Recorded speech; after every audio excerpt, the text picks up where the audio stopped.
Bien, bonjour à toutes et à tous.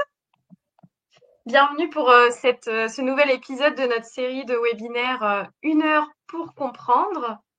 Ce soir, nous accueillons Virginie Duvat, qui est professeure de géographie et qui va nous parler des solutions fondées sur la nature face aux risques côtiers dans les territoires ultramarins. Donc aujourd'hui, on a 73 personnes inscrites pour ce webinaire qui viennent essentiellement de divers milieux, à la fois des collectivités, d'associations spécialisées sur les risques majeurs, qui se sont aussi inscrits à titre personnel en tant qu'étudiants ou retraités. Donc on est ravis d'avoir cette diversité de participants. Et donc avant de vous laisser la parole, Virginie, je voudrais juste en profiter pour dire quelques mots sur notre association et ce cycle de webinaires que nous organisons.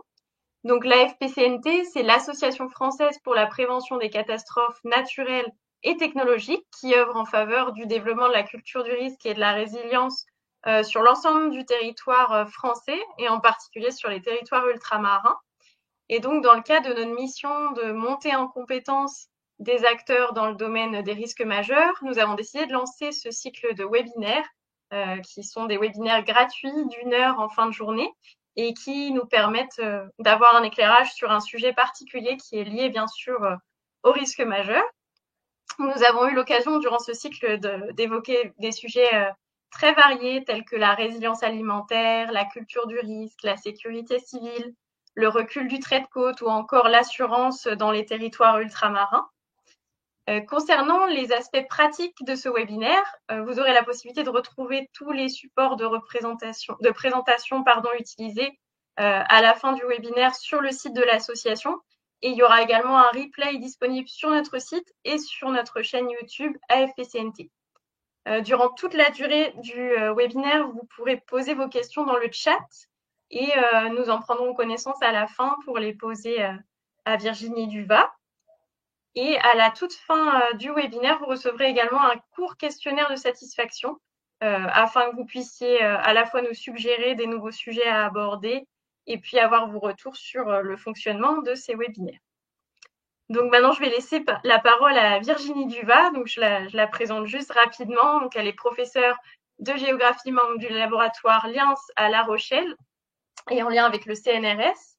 Elle a contribué comme auteure principale au chapitre Petites îles des 5e et 6e rapports d'évaluation du GIEC et ses recherches portent en particulier sur les changements environnementaux côtiers, les risques côtiers, les politiques d'adaptation côtière. Et donc, en ce sens, elle s'intéresse particulièrement aux mesures d'adaptation au changement climatique qui sont fondées sur les écosystèmes et qu'elle peut aussi appliquer sur les différents territoires ultramarins. Donc Virginie, bienvenue, je vous donne la parole pour votre présentation. Merci beaucoup. Bonsoir à toutes et à tous. Et donc, nous allons partager un moment autour de ces fameuses solutions fondées sur la nature.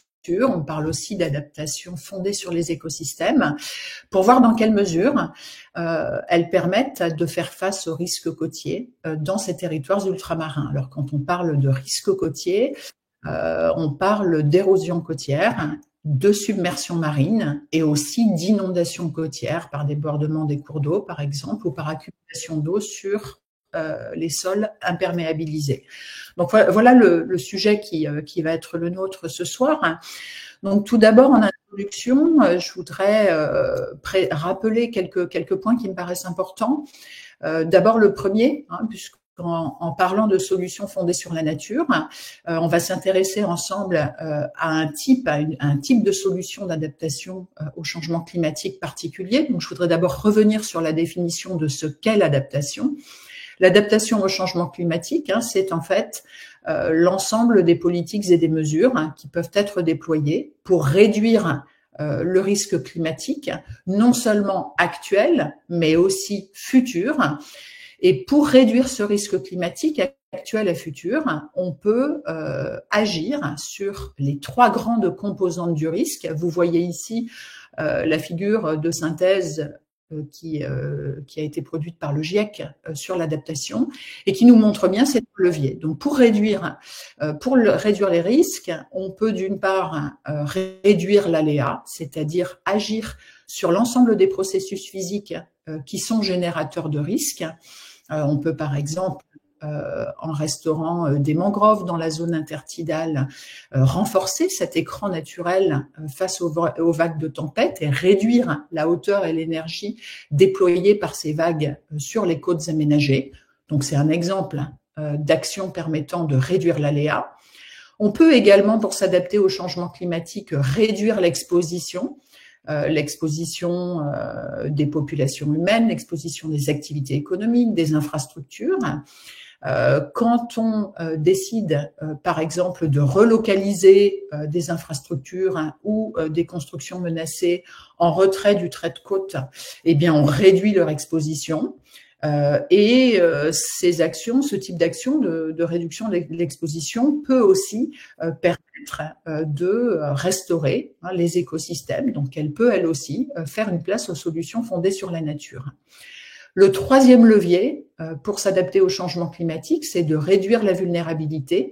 Je prendrai ici un seul exemple, réduire la vulnérabilité des écosystèmes au regard des fonctions particulier, je vais y revenir dans un instant, aux services de protection qu'ils assurent pour les communautés humaines.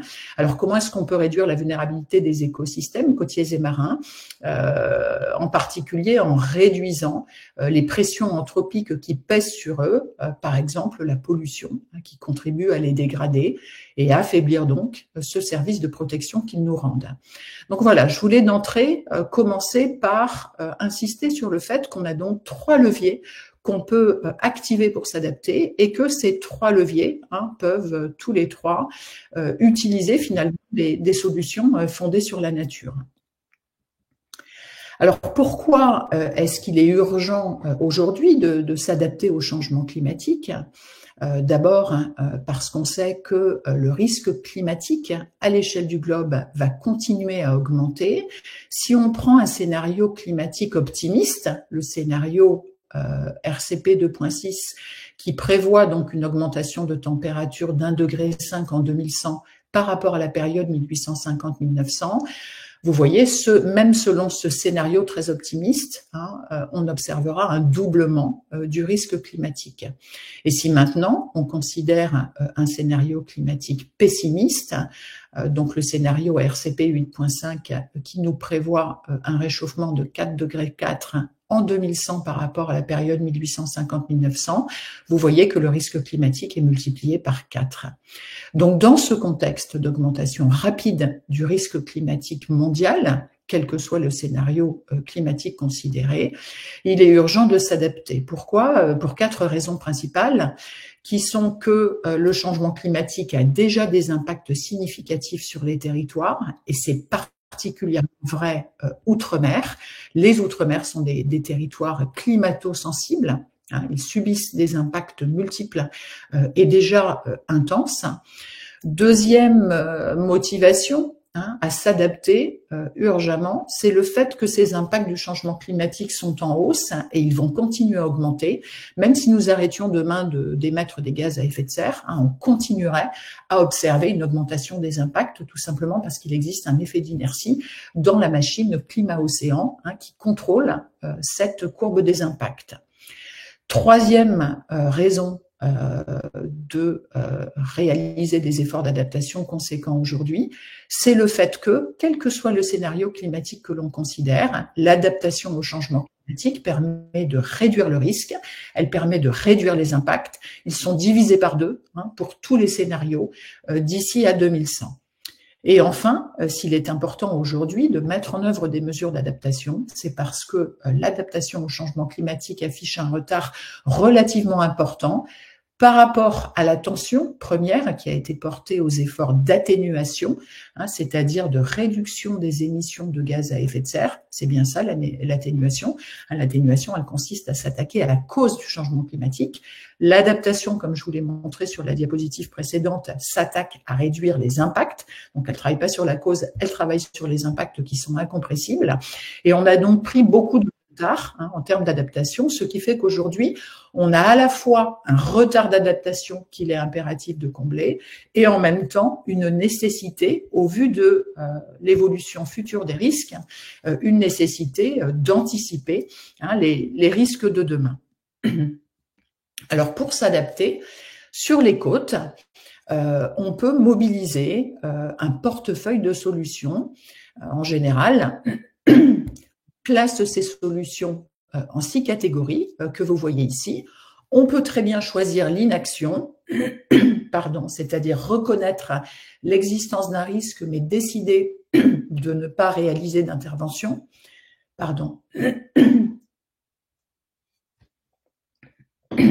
Excusez-moi. Deuxième type de mesure d'adaptation côtière, c'est celle qui est prépondérante et qui a été principalement donc pratiquée jusqu'à maintenant en France, en Europe, partout dans le monde. Donc c'est ce qu'on appelle la défense lourde.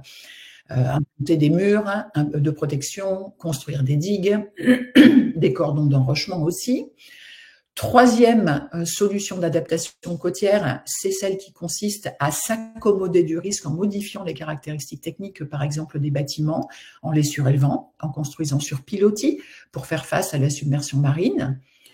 Quatrième option disponible, c'est celle que l'on désigne en général par le terme de contre-attaque, qui consiste sur des terres basses et concernées par l'érosion côtière à surélever ces terres en construisant donc des polders, des remblaiements que l'on fixe sur leur pourtour pour s'assurer d'être au-dessus du niveau de la mer et d'avoir finalement un trait de côte fixé.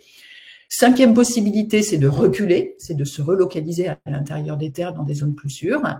Et sixième option, donc c'est celle dont on va parler maintenant, c'est d'avoir recours aux solutions fondées sur la nature, que je vais donc définir. Mais avant même de faire cela, je veux vraiment insister sur le fait qu'on est dans une période au cours de laquelle on s'aperçoit qu'en fait la défense lourde a beaucoup d'inconvénients, qu'elle n'est plus tellement tenable, et on commence donc progressivement à glisser vers l'utilisation des solutions fondées sur la nature, et aussi on commence à concevoir des projets de relocalisation relativement ambitieux qui entretiennent un lien, j'y reviendrai, avec les solutions fondées sur la nature. Donc elles sont véritablement une des options qu'on met en œuvre aujourd'hui de manière préférentielle en France. On est donc en ce moment dans une période où l'appel à projet du ministère de la Transition écologique et de la cohésion des territoires pour les SFN est encore ouvert. Il y a 2,5 millions d'euros qui vont être mis sur des projets candidats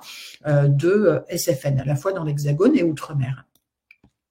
Alors, qu'est-ce qu'une SFN? C'est une action qui vise à mieux protéger, gérer plus durablement, restaurer ou même recréer des écosystèmes côtiers et marins pour nous, parce qu'aujourd'hui on parle de SFN côtière, dans le but de répondre à un défi sociétal, s'adapter au changement climatique, tout en ayant des bénéfices d'une part pour le bien-être humain et d'autre part pour la biodiversité. Choisir les SFN s'appuie sur la reconnaissance que les écosystèmes côtiers et marins rendent aux populations humaines un service écosystémique qu'on appelle le service de protection côtière. Ici, je prends l'exemple d'une île corallienne, comme celle qu'on a par exemple outre-mer dans les Tuamotu, on en a aussi dans le lagon de Nouvelle-Calédonie par exemple.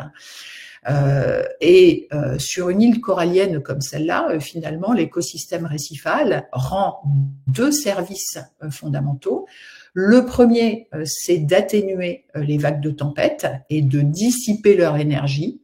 Elles sont réfractées, elles sont freinées, si vous voulez, par leur cheminement à travers le platier récifal, ce qui réduit leur énergie dévastatrice quand elles arrivent à la côte.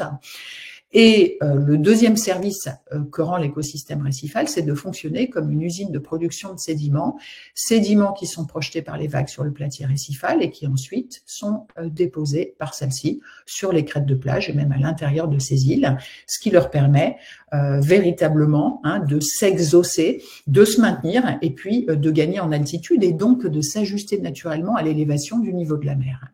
Donc voilà un exemple à partir du service que rend le récif corallien, mais les autres écosystèmes, les écosystèmes végétaux comme les herbiers marins, les mangroves ou encore les systèmes côtiers végétalisés rendent aussi ce service de fixation, capture et fixation des sédiments, ce qui permet au niveau du sol, si vous voulez, de s'élever et de suivre l'élévation du niveau de la mer. Donc il y a bien une adaptation naturelle des écosystèmes sur laquelle nous, sociétés humaines, pouvons nous appuyer pour nous adapter aux impacts du changement climatique.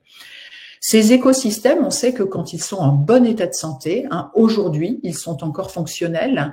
Ce que vous voyez ici, sur les photographies B et D, sur la gauche, c'est l'ensevelissement de la végétation côtière par des dépôts de sédiments, de sable, de débris coralliens qui ont été apportés sur cette île corallienne de l'archipel des Seychelles en 2016, quand le cyclone tropical de catégorie 5 Fantala a touché ce territoire et a fait remonter, c'est ce que vous voyez en haut à droite, des quantités relativement importantes de sable, de débris coralliens qui ont été cassés par les vagues de tempête sur les pentes externes de l'atoll, ensuite projetés sur le plateau récifal jusqu'à ce qu'elles atteignent les plages. Donc on a véritablement un phénomène d'alimentation naturelle qui peut se produire pendant ces événements qui ne sont donc pas forcément érosifs ou pas forcément que érosifs pour les côtes. On sait aussi que sur les côtes qui sont fortement aménagées, vous voyez ici en haut à gauche 4 photographies qui vous montrent les impacts érosifs des cyclones de septembre 2017 sur la partie française de l'île de Saint-Martin. On voit des phénomènes d'érosion extrêmement marqués. Sur les côtes aménagées, ce système de protection côtière ne fonctionne plus puisqu'on a une perturbation par les aménagements, alors que, vous le voyez à nouveau sur les photographies du bas, AE, et puis les photographies qui sont sur la droite, tant que l'écosystème est fonctionnel, finalement, ces événements, même de forte intensité, peuvent apporter des sédiments et donc contribuer à ce phénomène d'adaptation naturelle. Donc c'est ça qu'on essaie de renforcer en utilisant les solutions fondées sur la nature. Et elles sont cruciales puisqu'elles nous permettent de dire que là où les écosystèmes sont fonctionnels, sont résilients, finalement, le système a véritablement une capacité à se maintenir, à s'exaucer pour le plus grand bénéfice des sociétés humaines qui, dans ce cas, n'ont même pas besoin d'intervenir pour se protéger.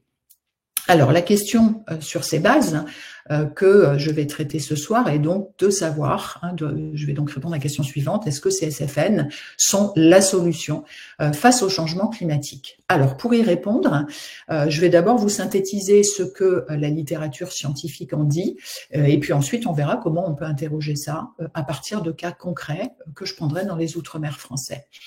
La première chose que nous dit la littérature scientifique, c'est que les solutions fondées sur la nature sont efficaces car les écosystèmes le sont, je viens de vous le montrer, et parce qu'ils ont justement cette capacité à s'ajuster au niveau de la mer. Deuxième affirmation courante, c'est celle que les solutions fondées sur la nature ont cet avantage colossal par rapport à l'ingénierie côtière, en particulier d'être beaucoup moins coûteuses. Pourquoi? Parce que elles nécessitent d'utiliser des ressources qui sont disponibles localement et par là même moins coûteuses. Parce que une fois qu'elles ont été déployées, elles s'auto-entretiennent. Une fois que vous avez planté une mangrove, la mangrove grandit, s'épaissit, se densifie, etc. On n'a pas besoin de réintervenir, alors que si vous implantez un mur de protection sur le littoral, vous allez devoir l'entretenir, vous allez devoir le rehausser, etc. Donc les SFN fonctionnent selon ce principe d'auto-entretien et d'adaptation naturelle. Donc c'est le deuxième avantage qu'on leur reconnaît en général. Troisième argument en faveur des SFN, c'est le fait qu'elles sont considérées comme relativement faciles à mettre en œuvre, parce que elles s'appuient sur des ressources humaines, techniques, des ressources végétales, par exemple, les plants qu'on va utiliser pour restaurer les écosystèmes, donc qui sont disponibles localement. Et enfin, le quatrième atout qui est en général mis en avant, c'est le fait qu'elles sont sans regret, parce que, en plus de produire les risques, et même si elles ne les réduisaient que de moitié, elles offrent de multiples co-bénéfices, des bénéfices pour la biodiversité, des bénéfices pour le paysage, donc en termes d'aménagement du territoire et d'aménité paysagère, des bénéfices socioculturels, puisqu'on sait que dans nos Outre-mer, il y a tout un patrimoine culturel qui finalement prend corps dans les écosystèmes. Par exemple, en milieu kanak, en Nouvelle-Calédonie, les esprits des anciens, des ancêtres peuvent être présents dans une mangrove ou dans des arbres côtiers. Et en même temps, on sait bien sûr que miser sur les écosystèmes, c'est promouvoir un développement plus soutenable que celui qu'on a mis en œuvre jusqu'à maintenant. Donc voilà en général les 4 arguments qui sont avancés pour les défendre. Alors pour interroger ces 4 arguments, on a décidé dans le cadre d'un projet de recherche qui s'appelle Adaptom d'effectuer un recensement des solutions fondées sur la nature côtière dans les Outre-mer et de les évaluer. Assez rapidement, quand même, je vais vous présenter la méthode. Donc, on a travaillé main dans la main avec les parties prenantes, avec les acteurs des territoires qui nous ont aidés en tant que chercheurs à identifier les projets de SFN. Pendant ce temps, on a donc, nous, construit la méthodologie d'évaluation. Les acteurs nous ont livré l'ensemble des données disponibles sur ces projets, rapports, tout type finalement d'informations. On a réalisé sur place des visites de site avec ces acteurs, on a mené auprès d'eux des entretiens semi-directifs, on a rencontré leurs partenaires dans la mise en œuvre opérationnelle des projets. On a donc, à partir de là, pu construire finalement une base de données qui nous a permis de réaliser une évaluation, je vais y revenir. Cette évaluation des projets a été ensuite, les résultats d'évaluation ont été transmis aux acteurs de terrain qui nous ont fait un retour sur l'évaluation. Ça nous a permis de discuter les résultats, de les valider pour ensuite, bien sûr, produire un certain nombre de livrables et une analyse permettant de répondre à la question posée. Alors, pour conduire ce travail, nous avons conçu une grille d'évaluation dont vous voyez ici les 3 grands domaines. En général, quand on parle de solutions d'adaptation au changement climatique, on s'intéresse prioritairement au fait que les mesures ont ou non une capacité de réduction du risque. Donc, c'est le rectangle vert sur cette figure. À côté de cela, nous avons voulu interroger aussi les conditions favorisantes, donc évaluer si sur les territoires de déploiement, les conditions sont favorables au déploiement d'abord et puis ensuite à la réussite de ces solutions fondées sur la nature. Donc les conditions favorisantes d'une part et d'autre part, donc nous avons aussi voulu évaluer les externalités, c'est-à-dire tout ce que produisent ces SFN en dehors de la stricte réduction des risques. Donc ça nous a amené au total à prendre en compte dans cette évaluation 8 grandes variables que vous voyez ici, le contexte territorial pour interroger s'il était favorable ou non au déploiement et au succès des SFN, la gouvernance, le financement, l'acceptabilité sociale, l'efficacité technique de ces projets, leur accompagnement par études, suivi et évaluation robuste, et puis ensuite, ce qu'ils génèrent en termes d'impact positif et négatif, c'est ce qu'on appelle les co-bénéfices et les effets collatéraux négatifs, et enfin, dans quelle mesure ils répondent de manière plus globale à l'objectif d'adaptation du territoire. Vous voyez donc sur cette diapositive, à nouveau, sur la gauche, ces 8 variables. Pour chaque variable, nous avons identifié des indicateurs. On en a une trentaine au total. Et pour chaque indicateur, nous avons mis en place un système de scoring. C'est ce que vous voyez à droite. Donc, déterminer des scores de 0 à 3, donc 4 niveaux pour chacun des indicateurs. Et à partir de là, sur la base des données que nous avons pu intégrer à notre base de données, nous avons réalisé l'évaluation à 3 niveaux.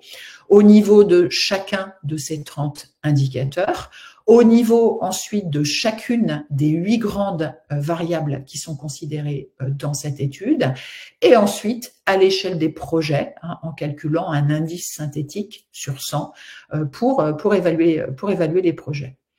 Et donc, ça nous a permis de mettre en évidence les forces et les faiblesses de ces projets de SFN, de dire quelque chose de leur efficacité technique, également d'en tirer des éléments d'analyse sur les leviers à leur mise en place et à leur succès, et également les barrières, et pour essayer d'identifier des solutions permettant bien sûr de dépasser les barrières et de renforcer à terme la capacité des territoires à utiliser les écosystèmes pour réduire les impacts du changement climatique sur les côtes. Alors, ce travail d'évaluation va me permettre donc de partager avec vous les résultats que nous avons obtenus et donc qui visaient à interroger les 4 grandes affirmations qui sont présentes dans la littérature scientifique. Donc je vais y répondre sous forme de 4 grandes questions. D'abord, est-ce qu'on peut dire aujourd'hui que, outre-mer, les SFN sont efficaces? On a évalué quand même au total 26 projets, donc c'est quand même pas mal, qui sont répartis entre Caraïbes, Océan Indien et Pacifique. Alors, est-ce qu'elles sont efficaces sur le plan technique? C'est difficile à ce stade de répondre à cette question, malheureusement, pour 3 raisons. La première, c'est que la plupart des projets de SFN sont extrêmement récents, donc les écosystèmes qui ont été restaurés ou recréés ne sont pas encore matures, et donc on n'a pas encore dépassé ce délai de production des bénéfices qui nous permettrait d'évaluer si réellement ils sont efficaces pour réduire les risques. Deuxième raison qui fait qu'il est encore difficile de répondre à cette question, c'est que là où les écosystèmes, là où les SFN ont été mis en œuvre il y a 10 ans, il y a 15 ans, et où les écosystèmes sont matures, ils n'ont pas forcément été à ce stade confrontés à un événement extrême comme un cyclone par exemple, pour qu'on puisse dire s'ils ont une vraie capacité d'amortissement du risque. Troisième difficulté à laquelle on s'est heurté, c'est le fait que dans la plupart des projets qu'on a évalués, on s'aperçoit finalement que l'efficacité technique n'est pas mesurée. Ça veut dire quoi? Ça veut dire que quand on restaure, par exemple, un système côtier, qu'on y réintroduit une végétation indigène, qu'est-ce qui se passe jusqu'à ce jour? Le suivi porte en général sur le taux de survie des espèces qu'on a plantées et sur leur vitesse de croissance. Mais rien n'a été mis en place pour qu'on puisse mesurer si ces formations végétales restaurées amortissent les vagues, notamment de tempêtes, et capturent des sédiments. Donc, il n'y a pas de dispositif de suivi adapté pour véritablement évaluer la réduction du risque. C'est vraiment un manque dans les projets qui ont été déployés jusqu'à maintenant. Ceci étant, on peut quand même dire un certain nombre de choses du côté de ce qui est positif, donc ce qui nous permet de dire que ces projets ont un potentiel pour réduire le risque. On s'aperçoit que sur certains types de SFN, comme la revégétalisation du littoral et la gestion plus durable des usages du littoral, il existe une expérience, il existe un savoir-faire qui sont vraiment importants, en particulier à La Réunion, qui s'est engagée dans cette voie-là dès les années 90, et en Guadeloupe, avec les opérations qui ont été déployées par l'Office national des forêts et ses partenaires. Deuxième chose qu'on peut dire, et ça c'est aussi un aspect positif, il existe dans les Outre-mer, au moins sur certains types de SFN, une expertise locale et parfois même une expertise régionale qui est mobilisable.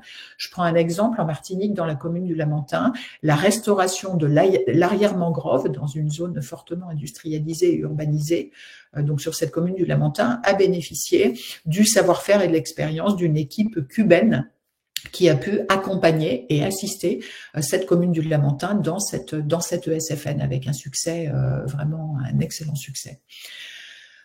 Troisième point positif, c'est la bonne compréhension des processus physiques et du rôle que peuvent jouer les écosystèmes par les acteurs porteurs de SFN et par leurs partenaires dans l'ensemble des Outre-mer. Quatrième atout du point de vue de l'efficacité technique potentielle, c'est qu'on arrive à une période dans laquelle des transferts de projets qui au départ étaient expérimentaux, réalisés sur des sites pilotes, donc on commence à assister à des transferts vers de nouveaux sites et à des phénomènes de montée en échelle qui sont extrêmement importants, puisque si on prend l'exemple de la végétalisation d'un système côtier, cette végétalisation doit être réalisée à l'échelle d'une cellule, d'un compartiment hydrosédimentaire, dans son entièreté, si on veut avoir effectivement une efficacité technique en résultat. En revanche, sur le plan d'efficacité technique potentielle, ces projets de SFN ont aussi des lacunes. La plupart d'entre eux restent réalisés à une échelle vraiment micro-locale, parfois sur 20 mètres ou 100 mètres de trait de côte.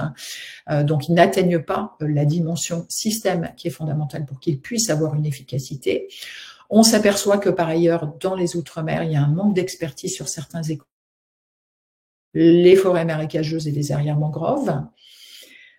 Troisième point, c'est le fait que ces projets de SFN, pour l'instant, n'ont pas pris en compte de manière adéquate les temporalités qui sont à considérer quand on utilise les écosystèmes.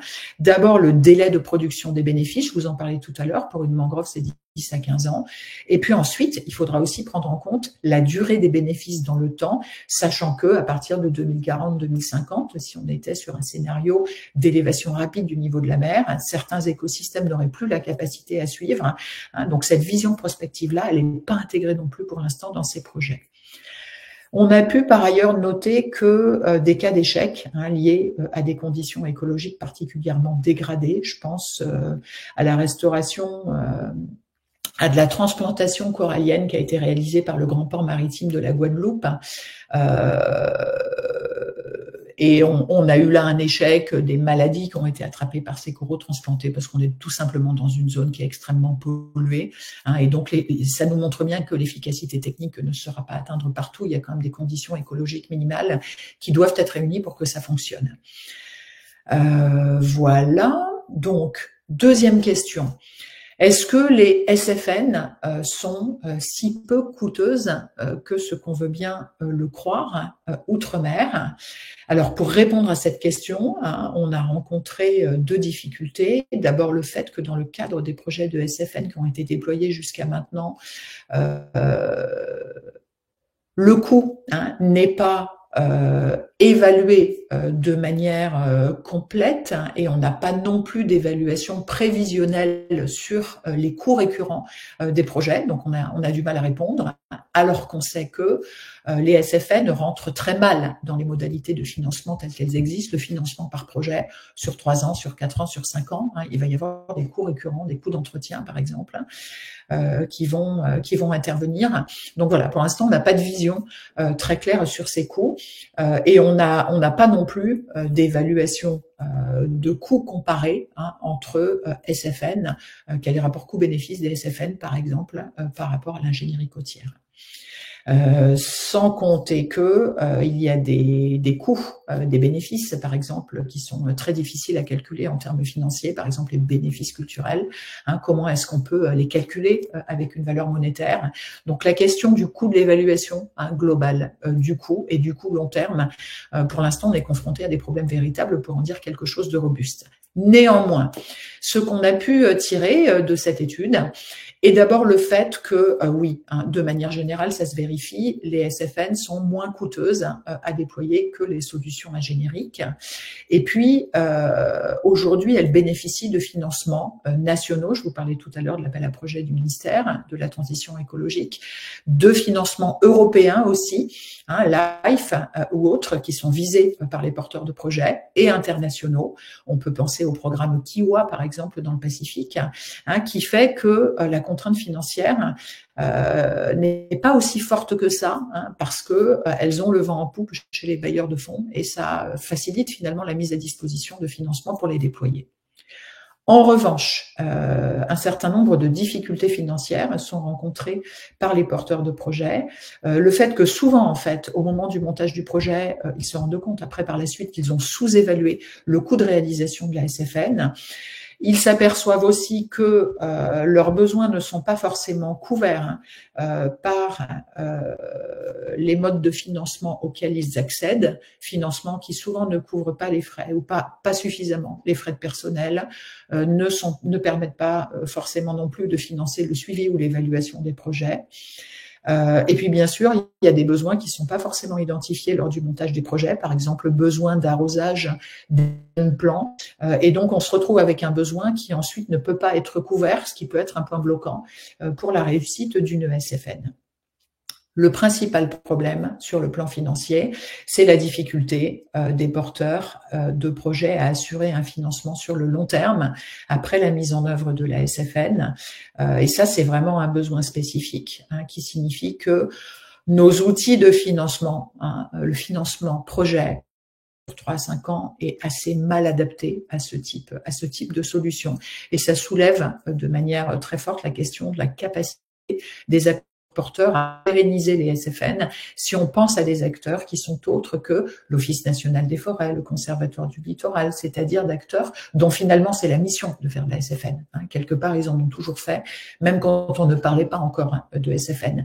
Mais pour que ces solutions s'ouvrent aux collectivités territoriales, par exemple, c'est vrai que là, il va falloir trouver des moyens d'assurer du financement large sur tous les types de postes qu'il est nécessaire de financer et sur le long terme. Troisième question donc posée, est-ce qu'elles sont si faciles que ça à mettre en œuvre? Alors, il y a des facteurs facilitateurs.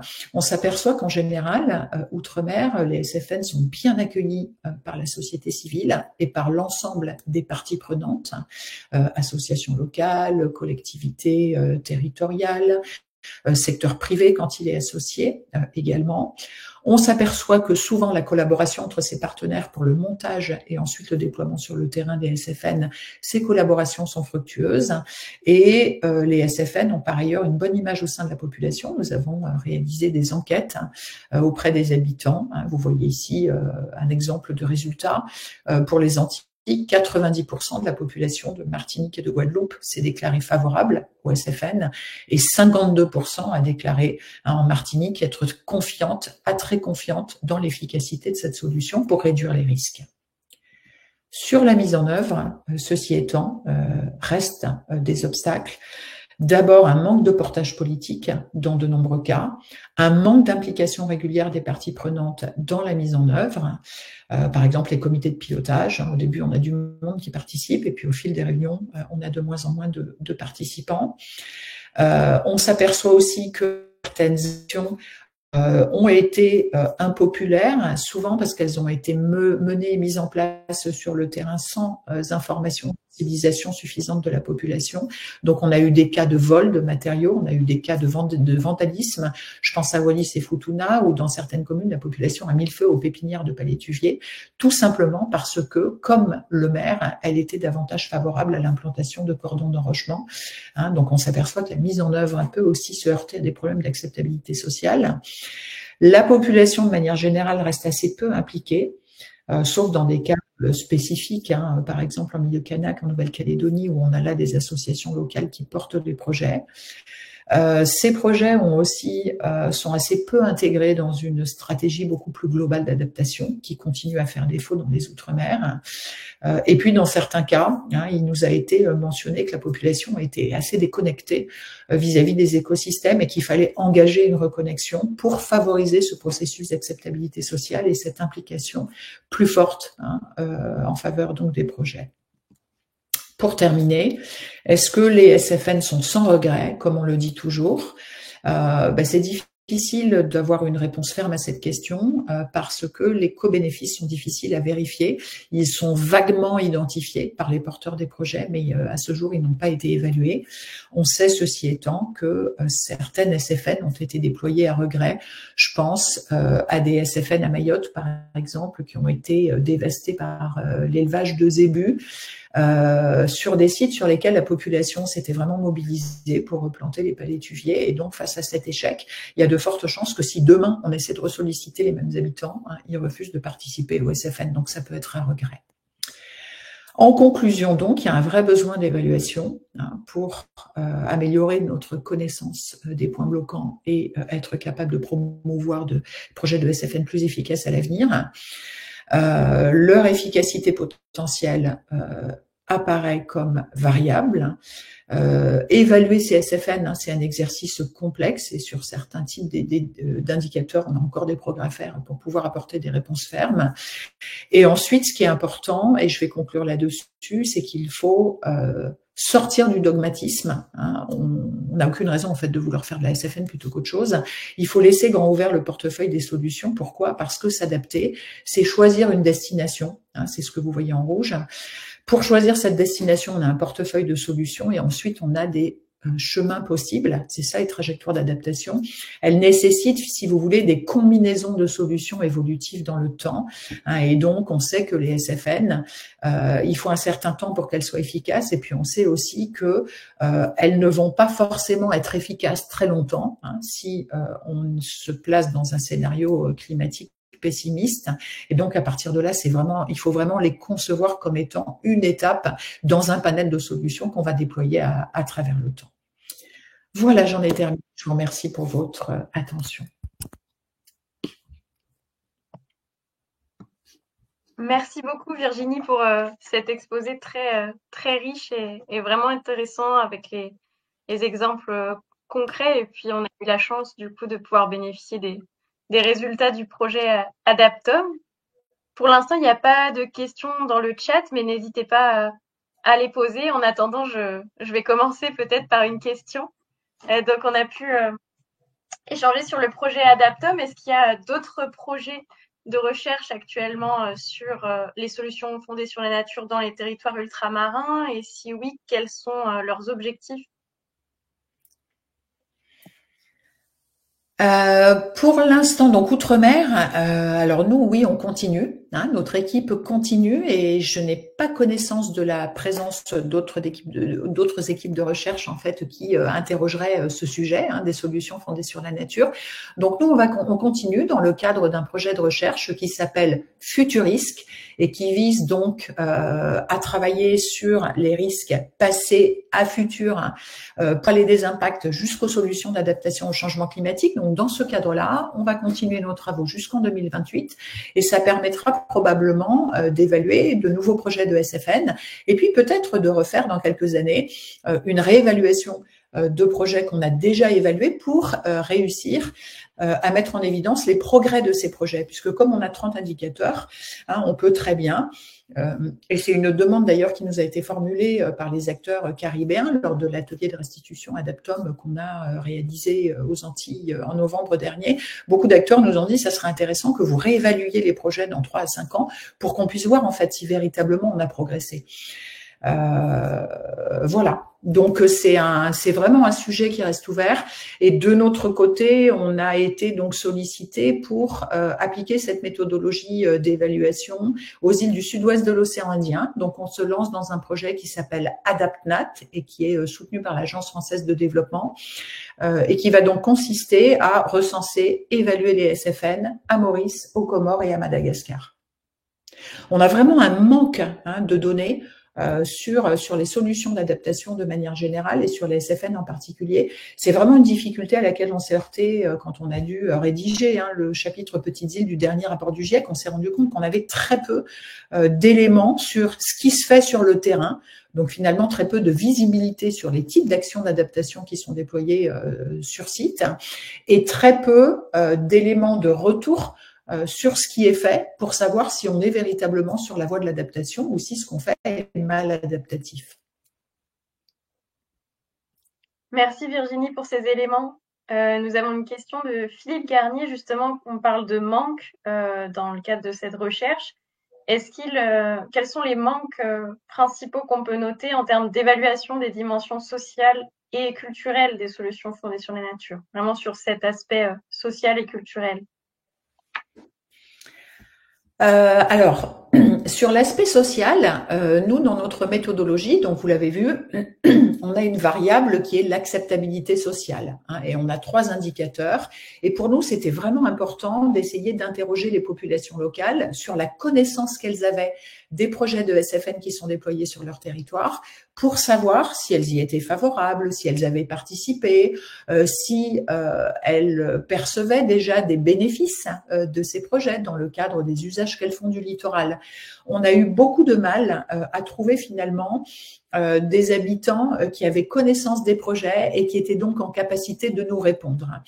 Donc, creuser vraiment cette question de l'acceptabilité sociale, des bénéfices sociaux, de l'implication de la population, voilà, c'est pas simple quand on tombe sur des territoires sur lesquels, voilà, dans la commune dans laquelle est déployé le projet de SFN, on interroge les habitants et on s'aperçoit qu'il est même pas au courant que le projet existe et a été mis en œuvre.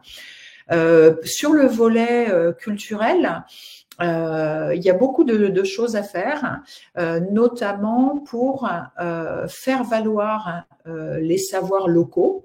ce qu'on appelle les savoirs autochtones et locaux. Et on a commencé, donc nous, cette année, en 2024, à travailler pendant 2 mois en Nouvelle-Calédonie, notamment avec des tribus Kanak qui pratiquent depuis bien longtemps de la restauration de mangroves pour lutter contre l'érosion côtière, donc qui ont vraiment accumulé un capital expérience. Et qui ont un savoir-faire qui est vraiment extrêmement intéressant et qui reste finalement peu visible, peu connu, parce qu'il s'applique à l'échelle de la tribu, il n'est pas forcément transféré vers d'autres sites, si ce n'est la tribu voisine peut-être au maximum. Et par exemple, ces mesures qui sont déployées sur la côte est de Nouvelle-Calédonie ne sont pas connues de ce qui se fait par exemple à Nouméa, dans le Grand Nouméa, qui accueille les 2/3 de la population de Nouvelle-Calédonie. Donc sur le plan culturel, je pense qu'on a beaucoup de choses à faire pour mieux comprendre quel est finalement, c'est important, ce lien entre les populations, notamment autochtones, et les écosystèmes, et puis aussi s'enrichir de ces savoirs et de ces savoir-faire locaux, les faire reconnaître, les mettre en évidence, et c'est des choses auxquelles on essaie de contribuer en produisant par exemple des capsules vidéo de présentation des projets qui nous permettent de donner la parole aux porteurs et donc de faire valoir leur connaissance et leurs paroles. Merci beaucoup. Une question de Stéphanie. Au vu du développement de la géo-ingénierie financée massivement, est-ce qu'il y a des projets de captation naturelle de carbone qui ont été réalisés ou une évaluation de ce que cela pourrait donner si cela devait être développé à grande échelle? Moi, je n'en ai pas connaissance, j'en ai pas rencontré dans les outre-mer insulaires tropicaux dans lesquels je travaille. Je sais que c'est une dimension qui est regardée par les collègues qui travaillent en Guyane, où on a des mangroves absolument phénoménales, qui sont très étendues, etc. Mais dans les îles, j'ai rien vu dans ce domaine. D'accord, merci Virginie. Une question de Bertrand. Est-ce que les expérimentations sont faites uniquement sur la forme paysagère plage ou aussi sur les falaises? Alors, effectivement, quand on travaille sur les risques côtiers, on va se concentrer sur érosion côtière. Alors, il y a de l'érosion des falaises, c'est vrai. Elle recule, c'est une forme de recul, une falaise. Donc, on se concentre sur érosion côtière, sur submersion, inondation. Les falaises, elles sont pas concernées par submersion, inondation. Elles sont concernées par l'érosion côtière. Et pour l'instant, moi, à ce jour, je n'ai vu aucun projet de SFN qui porte sur les falaises. Et je pense, d'après la connaissance que j'en ai, que c'est quand même pas évident de stabiliser des falaises en cours de recul, d'effondrement, mouvement de terrain, etc., par exemple de la replantation de végétation. Donc effectivement, on est beaucoup sur ce qui concerne les systèmes sédimentaires côtiers, effectivement les systèmes plage-dunes ou systèmes cordon-lagune quand on est à Saint-Martin ou à Saint-Barthélemy. On travaille aussi sur ces vasières à mangroves, et puis voilà, donc effectivement, ce sont les principaux écosystèmes que l'on traite. Alors avec aussi autre chose qui est extrêmement intéressant, on a un projet parmi nos 26 qui a été déployé sur l'île de Raiatea en Polynésie française et qui a l'originalité et le mérite d'être multi-écosystème. Donc pour le coup, il traite la totalité du bassin versant, donc de la crête des montagnes jusqu'à la crête récifale, et ça, on sait que c'est important. Mais c'est vrai que souvent, on est vraiment focalisé sur un système géomorphologique et plutôt sur des côtes basses. Merci. Et Bertrand pose une deuxième question. Quel est le coût d'une expérimentation sur une cellule sédimentaire?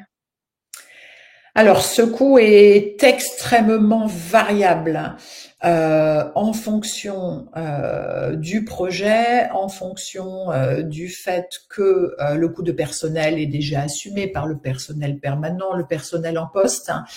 Et ça dépend complètement de l'expérimentation. Le coût peut être de quelques dizaines de milliers d'euros dans le cadre de la restauration d'une mangrove à partir de propagules de mangroves qui sont produites par une mangrove proche, par exemple. Donc là, ça va être un coût qui va être extrêmement faible. Dans d'autres cas, quand on doit restaurer une cellule hydrosédimentaire de grande dimension qui est particulièrement dégradée, etc., on peut atteindre des coûts beaucoup plus élevés qui vont atteindre des centaines de milliers d'euros. Vous pourrez, moi je vous enverrai, Céline, un lien pour que, je sais pas après si vous pouvez le partager avec les participants, pour partager avec tout le monde, d'une part des petites capsules vidéo qu'on a réalisées sur les projets caribéens, et on va continuer sur la Réunion, le Pacifique, etc. Et pour partager avec tout le monde les recueils de solutions fondées sur la nature qu'on a rédigés. Donc c'est 4 pages par projet. Il y a 26 projets, donc vous voyez, en une centaine de pages, 3 recueils. Un pour la Caraïbe, un pour le Pacifique, un pour l'océan Indien. Vous allez pouvoir retrouver pour chacun de ces projets sa description, son coût total, etc. Ça pourra permettre de répondre à des questions très précises comme celle-là sur lesquelles je peux pas donner un coût moyen parce qu'en fait, ça n'aurait pas véritablement de sens. Super, merci Virginie. Effectivement, on pourra peut-être mettre le lien du coup vers ces documents sur l'espace où il y aura le replay et le diaporama. Comme ça, ce sera complet. Tout à fait. Je vous l'enverrai après. Merci beaucoup. Une question de Jeanne. Jeune Martiniquaise diplômée d'un master en gestion des risques naturels, dont le mémoire a porté sur la stratégie de gestion des aléas côtiers par la recolonisation de mangroves, des thèses traitant de ce sujet sont-elles proposées ou des offres d'emploi? Alors oui, ben oui, moi je viens par exemple de recruter une ingénieure d'études pour m'accompagner sur la suite de l'histoire qui va être une évaluation des SFN dans le sud-ouest de l'océan Indien. J'en parlais tout à l'heure. Donc oui, bien sûr, il y a des postes qui se créent de plus en plus sur ces sujets. Donc il faut faire une bonne veille, regarder aussi les postes qui sont proposés par des organisations régionales ou internationales, regarder les postes qui sont proposés par l'Union internationale de conservation de la nature, par l'Agence française de développement, par les grands programmes comme Kiwa par exemple dans le Pacifique, qui recrutent régulièrement sur ces problématiques. Et des thèses, oui, tout à fait. Hein, des thèses, oui. Moi là, j'ai une thèse qui va démarrer. Je viens de recruter donc une doctorante pour travailler sur précisément les aspects socioculturels dont on a discuté il y a un instant. Essayer de comprendre en fait, enfin, d'identifier quel type d'indicateur permettrait de mieux inclure les aspects socioculturels dans les stratégies d'adaptation au changement climatique.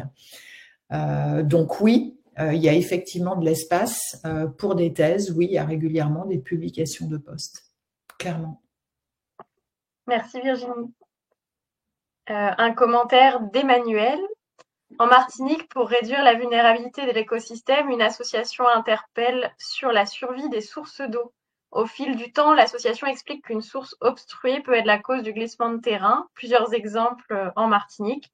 Une source obstruée, le terrain en contrebas se liquéfie et un jour la montagne glisse, souvent avec des maisons qui sont fissurées.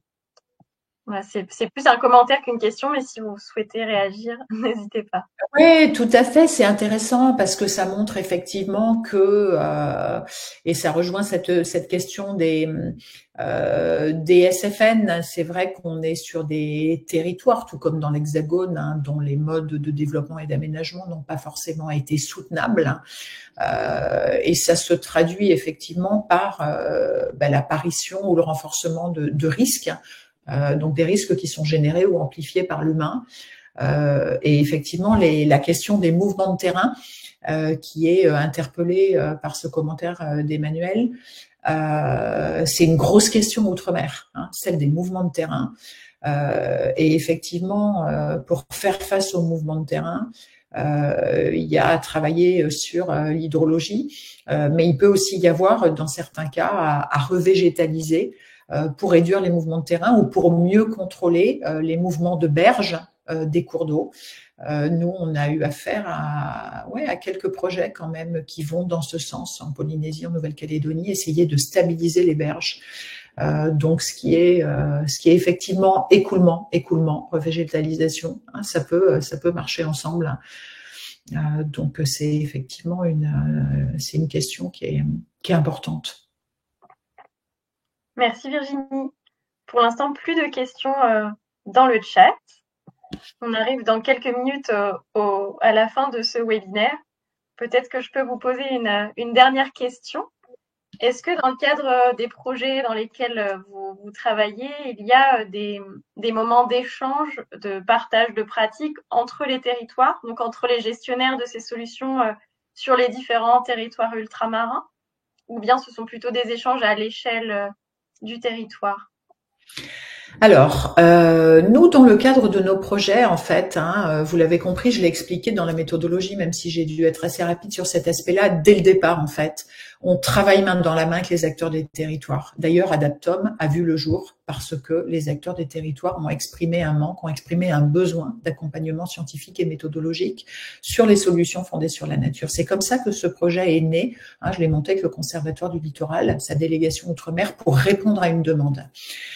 À partir de là, on a donc réalisé notre évaluation en impliquant dans cet exercice les porteurs de projets de SFN et leurs partenaires. Et ensuite, la phase d'après pour nous, c'est à chaque fois de produire un délivrable dont les acteurs opérationnels peuvent directement s'emparer. Ces capsules vidéo, ces recueils, vous verrez, c'est vraiment c'est très opérationnel. Et ce qu'on fait à chaque fois, donc, c'est qu'on organise sur les territoires un atelier de restitution des résultats de cette évaluation. Donc, c'est un atelier de terrain. Dans la Caraïbe, il a duré 5 jours et il a donc permis d'associer pour les visites de site une trentaine de personnes à chaque fois et pour les temps en salle jusqu'à 70 personnes. On ne peut pas être à 70 sur le terrain, c'est compliqué, on perd la qualité. Donc voilà, donc c'est quelque chose qu'on fait. Donc il y a des temps de partage. Et par exemple, quand on a fait nos 2 jours en Guadeloupe, on a fait venir des Martiniquais. Quand on a fait nos 2 jours en Martinique, on a fait venir des Guadeloupéens. Et on a même invité et fait venir à ces ateliers des représentants de la Réunion et des représentants du Pacifique. On avait une participation de la Polynésie française. Et là, on s'oriente pour les 21 et 22 octobre prochains. Donc, on va réaliser notre atelier de restitution à La Réunion. Donc, ça sera 2 jours, terrain et salle, et on fait venir des acteurs de la Caraïbe pour qu'à nouveau, il y ait cet échange d'expérience, ce temps de partage, puisqu'on s'aperçoit que pendant l'atelier Caraïbes, par exemple, il y a des difficultés auxquelles les Caribéens se sont confrontés, qui sont des difficultés auxquelles les Réunionnais n'avaient pas encore trouvé de solution. Et en échangeant, en fait, les acteurs apprennent les uns des autres, et ça permet aussi de renforcer, en fait, ce réseau des parties prenantes concernées. Et ça, c'est absolument fondamental aussi pour gagner en efficacité et pour que chacun, en fonction de ses ambitions et des problèmes qu'il rencontre, sache identifier vers qui se tourner, en fait. Donc, nous, nos projets sont typiquement des projets je dirais, de recherche-action qui ont aussi cette vocation de renforcer les liens entre les parties prenantes. Super, merci beaucoup Virginie. C'est très intéressant effectivement de favoriser ce partage entre les territoires ultramarins qui ont des contextes différents mais beaucoup de similitudes et donc envie d'apprendre les uns des autres. Et bien, je pense que nous allons pouvoir… Je vois une petite question sur les sargasses. Ah oui, excusez-moi. Les dernières questions et puis après on peut clore le webinaire. Alors, donc la question est comment, donc par Bertrand, comment traite-t-on le problème des sargasses dans ces expérimentations? Alors là, on a la question des sargasses, elle est vraiment complexe. Dans la Caraïbe, les sargasses sont un gros problème sur certains sites qui sont très très exposés à ces arrivées de radeaux successifs de sargasses. Comment est-ce qu'on traite le problème? Sur les sites sur lesquels il y a une utilisation très extensive, par exemple des plages qui sont utilisées pour le kitesurf, qui sont utilisées pour la promenade, qui sont utilisées pour des usages de ce type, donc pas de la fréquentation balnéaire massive. Sur ces plages-là, sur la commune du Gosier, la plage des Salines en Guadeloupe, il a été décidé par le Conservatoire du Littoral de mettre en place une expérimentation de maintien des dépôts de sargasses sur la plage. Et ça a été un véritable succès, en fait. On est sur une plage qui reculait assez rapidement, qui était très touchée par l'érosion côtière.